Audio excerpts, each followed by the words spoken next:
جب بھی اللہ کی زمین پہ کسی نے تکبر کیا ہے یا لوگوں پہ ظلم کیا ہے تو اللہ تعالیٰ نے اس کو عبرت کا نشان بنایا ہے۔ جس طرح کہ حضرت موسیٰ علیہ السلام کے دور میں قوم کبد الامالک میں سے ایک بادشاہ ہوا جس کا نام ولید بن مسعب بن ریام تھا، جس کو آج پوری دنیا فرعون کے نام سے جانتی ہے۔ وہ لوگوں پہ بہت زیادہ ظلم کرتا، بہت زیادہ محنت مزدوری والے کام لیتا اور ان کو اجرت بھی نہیں دیتا تھا، اور جو لوگ اس کے غلام نہ بنتے ان کو قتل کر دیتا۔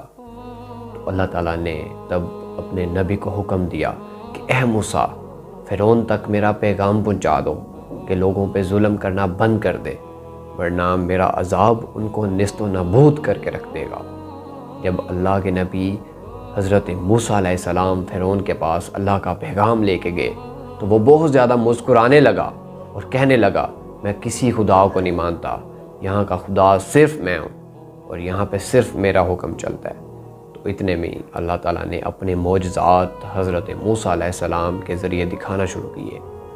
ان معجزات کو مصر کے لوگ دیکھ کے بہت زیادہ حیران و پریشان ہوئے، اور بہت زیادہ لوگ ایمان لے آئے اور کچھ لوگ ایمان نہ لے کے آئے، اور وہ سوال پوچھنے لگے فرعون سے۔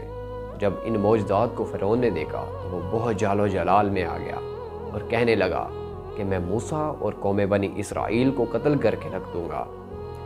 اتنے میں ہی اللہ تعالیٰ نے اپنے نبی کو حکم دیا کہ اے موسیٰ، اسی رات اپنی قوم کو لے کے یہاں سے نکل جا۔ تو حضرت موسیٰ علیہ السلام نے اپنی قوم کو لیا اور وہاں سے نکل گئے۔ تو جب اس بات کا پتہ فرعون کو چلا تو وہ بہت زیادہ غضبناک ہوا اور کہنے لگا اپنے لشکر کو کہ تیار ہو جاؤ، میں آج ہی رات فرعون اور قوم بنی اسرائیل کو قتل کر کے رہوں گا۔ تو وہ ان کے پیچھے نکل گیا۔ تو حضرت موسیٰ علیہ السلام اپنی قوم کے ساتھ آگے آگے اور فرعون کا لشکر ان کے پیچھے پیچھے۔ تو جب حضرت موسیٰ علیہ السلام اپنی قوم کے ساتھ دریائے نیل کے کنارے پہ پہنچے تو آگے دریا تھا، پیچھے فرعون کا لشکر تھا۔ تو جب یہ منظر قوم بنی اسرائیل نے دیکھا تو وہ کہنے لگے کہ اے موسیٰ، تم نے ہمیں کہاں پہ پھنسا دیا ہے؟ آگے دریا ہے، پیچھے فرعون کا لشکر ہے، اب ہم کیا کریں گے؟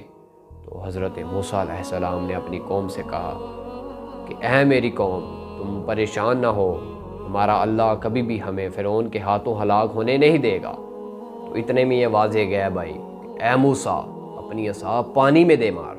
تو حضرت موسیٰ علیہ السلام نے جب اپنی عصا پانی میں دے ماری تو بیچوں بیچ رستہ واضح ہو گیا، پانی سائیڈ پہ ہو گیا۔ تو کچھ لوگ تو وہاں سے گزرنے لگ گئے، لیکن قوم بنی اسرائیل کے کچھ لوگ کہنے لگے کہ اے موسیٰ، ہم مختلف قبائل میں سے ہیں، ہماری ایک ساتھ نہیں بنتی، تو اپنے خدا سے کہہ کہ ہمارے لیے الگ الگ رستے بنائے۔ تو حضرت موسیٰ علیہ السلام نے اپنی عصا 12 جگہوں پہ الگ الگ ماری تو 12 رستے بن گئے۔ تو قوم بنی اسرائیل انہی رستوں میں سے گزر گئی۔ تو جب یہ سارا منظر فرعون اور اس کے لشکر نے دیکھا تو وہ بھی ان کے پیچھے انہی رستوں پہ نکل پڑے۔ تو جب قوم بنی اسرائیل اور حضرت موسیٰ علیہ السلام دریائے نیل کے دوسرے کنارے پہ پہنچے اور خوشیاں منانے لگے، اتنے میں یہ واضح گیا ہے بھائی کہ اے پانی، اسی طرح ہو جا جس طرح پہلے تھا۔ تو وہ ایک ساتھ ملنے لگ گیا، اس میں فرعون اور اس کا لشکر غرق ہونے لگ گیا۔ تو جب یہ سارا منظر فرعون نے دیکھا تو وہ کہنے لگا بے شک میں بھی موسیٰ اور ہارون کے خدا کو مانتا ہوں، ایمان لے کے آتا ہوں، بے شک وہ بہترین قدرت رکھنے والا ہے۔ تو اتنی میں واضح ہے بھائی کہ اے فرعون، اب ایمان لے کے آتا ہے جبکہ تجھے پتہ ہے کہ تو دوزخ کے کنارے پہ ہے۔ اب ہم تجھے اور تیری لاش کو اور تیرے تکبر کو عبرت کا نشان بنائیں گے اور رہتی دنیا تک تیرا وجود رکھیں گے تاکہ آنے والی نسلیں تجھ سے عبرت حاصل کر سکیں اور کبھی بھی کوئی بھی تکبر کرنے کا سوچ بھی نہ سکے۔ تو دوستو، اس سے ہمیں یہ لیسن ملتا ہے کہ ہمیں کبھی بھی اللہ کی زمین پہ تکبر نہیں کرنا چاہیے، کسی کے اوپر ظلم نہیں کرنا چاہیے، ہر ایک کے ساتھ حسن سلوک سے پیش آنا چاہیے۔ اللہ تعالیٰ ہمیں بھی عمل کی توفیق عطا فرمائے۔ وما علینا الا البلاغ المبین۔